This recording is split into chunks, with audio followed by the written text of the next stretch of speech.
সর্বপ্রথম দোয়া করব পৃথিবীর সকল মুসলমান যেন এই পবিত্র হেরাম শরীফে নামাজ পড়ার তৌফিক দান করেন। আমিন। আসসালামু আলাইকুম ওয়া রাহমাতুল্লাহ। আমি সব সময় চাইব পৃথিবীর যেখানে আছে প্রত্যেক মুসলমান যেন জীবনে একবার হলেও এই পবিত্র হেরাম শরীফে মক্কা যাতে উমরা করতে পারে, হজ করতে পারে, এই পবিত্র জায়গায় বসে নামাজ পড়তে পারে। যাক, আজকে পবিত্র জুমার দিন সকাল 8টা থেকে জুমার নামাজ পড়ার জন্য মসজিদে হেরামের মধ্যে মানুষ ভরপুর হয়ে গেছে। যদি আপনি সকাল সকাল আসতে না পারেন তাহলে মসজিদে হেরামের মধ্যে কোনো দিনও ঢুকতে পারবেন না। যদি আপনি কোনো দিন যান, আল্লাহ তৌফিক দান করেন, তাহলে চেষ্টা করবেন জুমার নামাজ পড়ার জন্য। জুমার নামাজ পড়ার জন্য আপনি একদম সকাল সকাল মসজিদে হেরামের মধ্যে ঢুকে যাবেন, কারণ 9টার মধ্যে গেট বন্ধ হয়ে যায়, কারণ ওখানে ভরপুর হয়ে যায়। মানুষ যখন হাজিরা মুসল্লিরা যখন ভরপুর হয়ে যায় আর ওখানে ঢুকার কোনো জায়গা থাকে না, বাইরে নামাজ পড়তে হবে অথবা উপরে, একদম উপরে ছাদের উপরে নামাজ পড়তে হবে। কারণ ওই দিন মসজিদের আশেপাশে লোট ঘাট রাস্তা চারপাশে মুসল্লিরা ভরপুর থাকে। দেখেন এখানে লক্ষ লক্ষ মুসলমান হাজিরা এই জুমার নামাজ পড়ার জন্য প্রস্তুতি নিচ্ছে।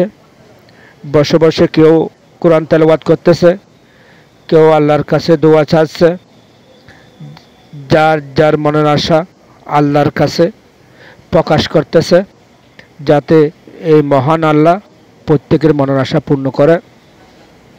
তাই আমি দোয়া করি সকল মুসলমান যেন জীবনে একবার হলো এই পবিত্র ঘরে, এই পবিত্র মসজিদে নামাজ পড়ার তৌফিক দান করেন এবং এই পবিত্র কাবাঘর তওয়াফ করার, উমরা করার এবং হজ করার তৌফিক দান করে। আমার জীবনে আমি আল্লাহর কাছে চেয়েছিলাম, এই মহান আল্লাহ, মহান সৃষ্টিকর্তা আমার দোয়া কবুল করেছে। আলহামদুলিল্লাহ, আমি নামাজ পড়ার সুযোগ পেয়েছি। তাই সকলকে বলবো, আপনি আল্লাহর কাছে চান, মহান আল্লাহ আপনার দোয়া কবুল করবে। আপনিও একদিন এই পবিত্র জায়গায় বসে নামাজ পড়তে পারবেন আমার মতো এবং বাকিদের মতো। এই বিশ্বের প্রত্যেক কান্ট্রি থেকে মুসল্লিরা হাজিরা এসে এই পবিত্র জায়গায় নামাজ পড়ে, আল্লাহর ঘর তওয়াফ করে,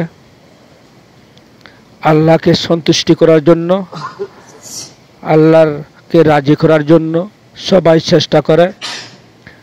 আপনিও চেষ্টা করেন, আজকে নিয়ত করেন যাতে আপনিও খুব শীঘ্রই এই পবিত্র জায়গায় উমরা করতে যেতে পারেন, হজ করতে যেতে পারেন, পবিত্র জায়গায় নামাজ পড়তে পারেন এবং মদিনা শরীফ জিয়ারত করতে পারেন।